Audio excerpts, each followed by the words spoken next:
Ibu kalau baca Al-Quran, panjenengan juga tidak akan mendapati ada satu ayat pun yang memuji Rasulullah dari segi nasabnya.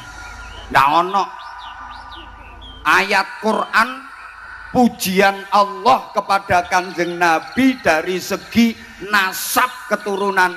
Nggak ada. Ngono saiki kok ribut perkara nasab.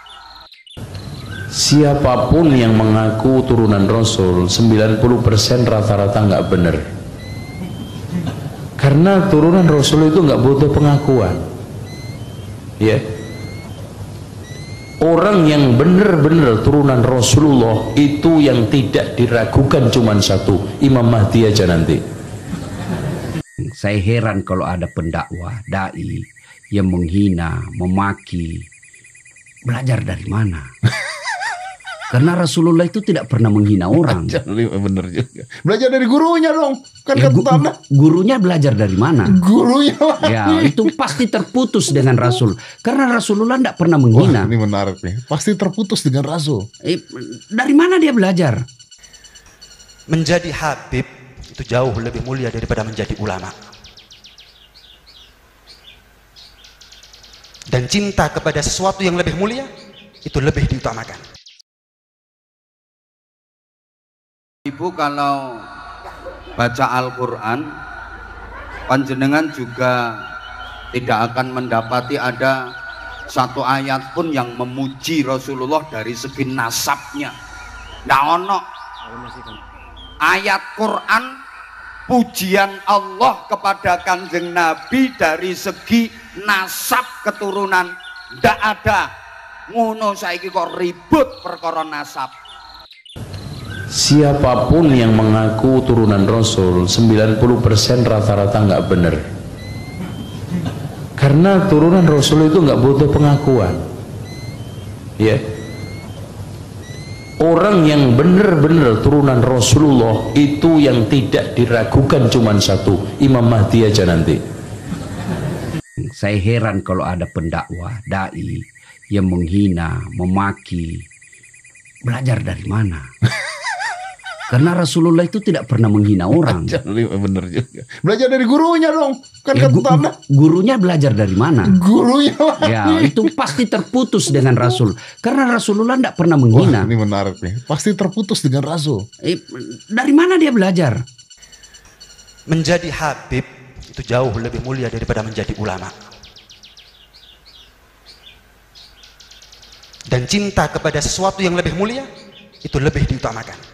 Kalau kita Bapak Ibu kalau baca Al-Quran, panjenengan juga tidak akan mendapati ada satu ayat pun yang memuji Rasulullah dari segi nasabnya. Nggak ono ayat Quran pujian Allah kepada Kanjeng Nabi dari segi nasab keturunan. Nggak ada. Ngono saiki kok ribut perkara nasab. Taman ndak usah melu-melu, wis ayo mikir nasib ae. Cocok? Wis ngono ae. Dan nasab itu juga tidak dinilai oleh Allah. Kamu mau keturunan siapa, itu ndak ada penilaian dari Allah. Yang dinilai itu prestasimu apa, ibadahmu seperti apa, kebaikanmu apa saja. Ngene gua ya, aku masih ngene turunane Bathara Kala rek ngono.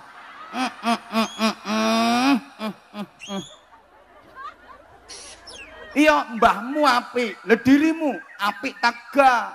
Apa artinya mbahmu apik, tapi kalau dirimu elek? Mending mbah-mbahane ora patek apik, tapi dirimu apik. Ngono lho.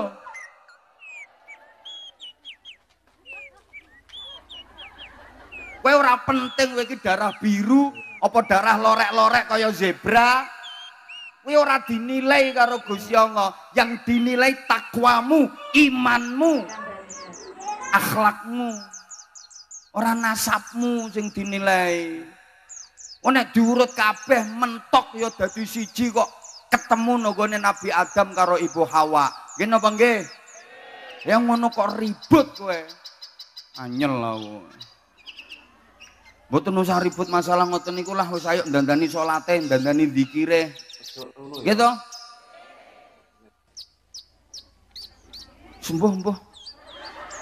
Tambah nggarai panas. Ayolah Indonesia ini kita bikin happy, kita bikin adem, guyub rukun.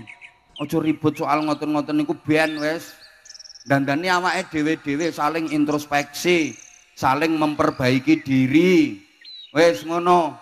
Kowe aja ngandal-ngandalno kae mbahku kiai, buyutku kiai. Lho sing kiai lak mbahmu, buyutmu, lha dirimu. Mbahe kiai, buyute kiai, lah nek dirimu bajingan. Kaya mending sing mbahe bajingan tapi dirimu kiai. Dirimu ustad, ustazah. Nggih napa nggih? Wis ngono ae. Buktinya nggak ada ayat Quran di mana Allah memuji Rasulullah dari segi nasabnya, nggak ada. Padahal nasabe Kanjeng Nabi itu nasab yang terbaik sejagat raya. Artinya yang dinilai Allah dari manusia bukan nasabnya. Nggak ada ayat Quran yang membicarakan tentang ketampanan wajahnya Rasulullah. Artinya yang dinilai Allah dari manusia bukan tampannya wajah. Saman pikir toh, ganteng, elek, mancung, pesek, iku sing nyetak ya Gusti Allah. Iki keturunan iki keturunan iki, sing ngatur kabeh ya Gusti Allah. Ngono lho. Mbok sampean ki misale keturunane Brawijaya ya ora ngerti kok sampean. Wong Jawa ki rapate ngopeni ngono kuwi kok. Ya toh? Kowe iki keturunane Minak Jinggo. Sing kene iki ketoke keturunane Togok iki. Lho kuwi kabeh sing ngatur sapa? Gusti. Kita lahir terima beres nggak bisa pesen kok. Lho kok umpama iso pesen, ya aku milih dadi anake presiden toh. Penak aku iso nyalon wakil presiden, aku iso nyalon bupati, aku iso nyalon apa. Umpama iso pesen ngono lho. Ya aku milih dadi anake presiden, aku mau dadi anake wong Bojonegoro. Lho umpama iso pesen. Lho nggih napa mboten? Kita nggak bisa pesen bapak kita siapa, ibu kita siapa, mbah kita siapa. Kita nggak bisa inden no. Cara iso inden. Alah, aku njaluk dadi anake presiden. Pak sampean barang umpama cara iso pesen ngono, njaluk dadi bojoku paling sampean. Aku sing moh. Ngono lho. Lewe kok mempermasalahkan sesuatu yang diatur sama Allah. Kabeh wis sing ngatur Allah kok jalure teko kene Gusti Allah. Jadi wajah bukan itu yang dinilai sama Allah. Karena yang ngatur cetakan wajah itu Allah. Nasab bukan itu yang dinilai sama Allah. Karena yang mengatur jalur nasab manusia itu juga Allah. Mulane Gusti Allah lek maringi contoh ngono kae. Najan anake Nabi Kanan anake Nabi Nuh, bapake Nabi, lah nek anake patak warak neraka.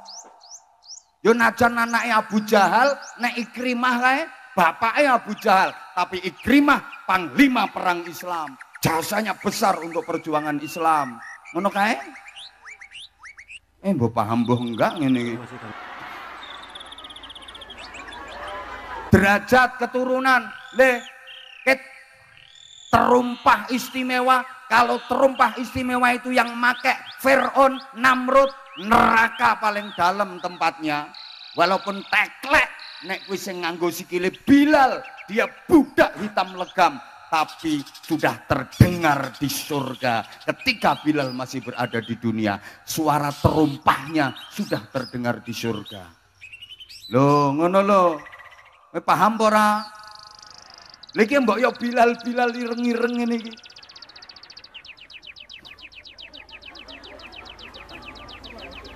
Kowe nek takwa jauh lebih baik daripada sing ngaku Fir'aun, Namrud ngene iki. Ngono lho, Bu. Paham mboten? Bapak Ibu. Ngopo ana wong ngene kok ribut kae? Saman ki ra melok urun mbok ojo cerewet. Gak melu urun cerewet. Sing kurang suwe engko omahmu ndi tak ampiri tak critani dhewe. Kok yo saman ku yo seneng-seneng nang aku tapi aja ngono modele. Terus bikin aku jadi kayak apa gitu. Dan subhanallah. Ndak bosen nggih kalih Abah Hamzah. Kan baru beberapa waktu kemarin aku ngaji di mana itu kemarin. Lah iya, ngene iku saiki sampeyan nyoto meneh, sampeyan nggak bosen ah. Aku sing blenger. Ndak sayang, ndak. Siapapun yang ngaku itu rata-rata 90% nggak benar. Yang benar yang nggak ngaku itu. Yang benar ya nggak usah ngaku-ngaku. Nanti buktikan aja, Anda bisa nggak menurunkan Imam Mahdi, itu aja. Kalau Imam Mahdi itu turunan Anda, berarti Anda adalah turunan Rasul yang sahih. Adapun sekarang ini turunan hanya untuk kebanggaan juga tidak ada pentingnya. Abu Jahal lebih hebat Pak, pamannya langsung. Kalau ente kan nggak jelas dari arah mana, ibarat istri selirnya yang keberapa, turunan mana. Ini Abu Jahal, Abu Lahab itu seger, masih jalurnya itu tokcer, karena masih dekat sekali dengan Rasulullah, nasabnya dan rumahnya. Loh itu. Tapi itulah, kalau seandainya masuk surga karena nasab, ketahuilah Abu Jahal, Abu Lahab ungkang-ungkang di surga. Gitu. Tapi tidak. Makanya Ali bin Abi Thalib mengatakan, laisal fata yaqulu kana abi walakinnal fata yaqulu ha anada. Bukanlah seorang yang gentleman adalah yang mengatakan dulu nenek moyang saya begini. Seorang pemuda yang gentleman adalah ini loh saya. Itu. Nasab itu tidak bisa berbuat apa-apa untuk diri kita kalau kita tidak berbuat soleh, kalau kita tidak menjadi orang panutan. Contoh yang sekarang ini mengaku turunan Rasulullah, ternyata apa? Menggunting dari lipatan, menodai sunnah Rasulullah. Hancur Islam di tangan mereka kan. Tapi untuk mendekatkan diri kepada Allah, mengajak umat Islam untuk mendekatkan diri kepada Allah, itu tidak ada bahayanya, kita biarkan. Tapi kalau dia mengaku cucu baginda Nabi, kemudian datang untuk memecah belah umat Islam, maka kita akan uji sampai mana kebenaran bahwa dia cucu. Abad ke-8, abad ke-9 Hijriah, kita jadikan pedoman untuk mengukur keabsahan daripada nasab seseorang yang mengaku sebagai cucunya baginda Nabi. Habib novel asli atau palsu? Maka saya katakan saya punya paspor Habib. Nah, saya punya paspor Habib. Ini dikeluarkan oleh Maktab Ad-Daimi ya. Dikeluarkan Maktab Ad-Daimi. Rabithah Alawiyah. Jadi saya ini Habib generasi yang ke-38. Sama dengan Habib Muhammad. Habib Muhammad juga generasi yang ke-38. Kalau di negeri kita sekarang pemerintah sedang memerangi hoax, dusta, maka para ulama umat Islam sejak dahulu kala memerangi dusta atas nama Nabi alaihi salatu wassalam. Kami tidak butuh kasih sayang dari kalian dengan harta dan sebagainya, tidak. Kami membutuhkan kalian menghormati kami karena kami mempunyai tetesan darah langsung dengan Rasulullah SAW. Waktu saya masih di Habibahar sering bilang, belajar sama satu Habib sama ukurannya belajar dengan 70 kiai. Satu Habib, walaupun Habibnya jahilun, maksudnya bodoh kata Habibah, itu ukurannya perbandingannya sama 70 kiai yang alim. Perbandingannya berarti kalau kita ngabdinya sama 10 Habib sama belajar sama berapa 70 kiai, ratusan, betul nggak? Itu ngikuti Al-Quran tapi nggak ngikuti habaib keluarga Nabi SAW, Ahlul Bait Nabi. Ente juga sesat. Hati-hati. Kalau sudah mulai ada buhut, berarti kamu sudah meninggalkan satu daripada taqolain dan kamu akan sesat pasti. Al-Fakir pribadi, keluarga, dan mengajak kepada semua murid-murid dan para muhibbin dan umat Islam untuk mencium tangannya para habaib. Kapan Anda cinta kepada habaib, bukan habaibnya tambah mulia gara-gara Anda cintai.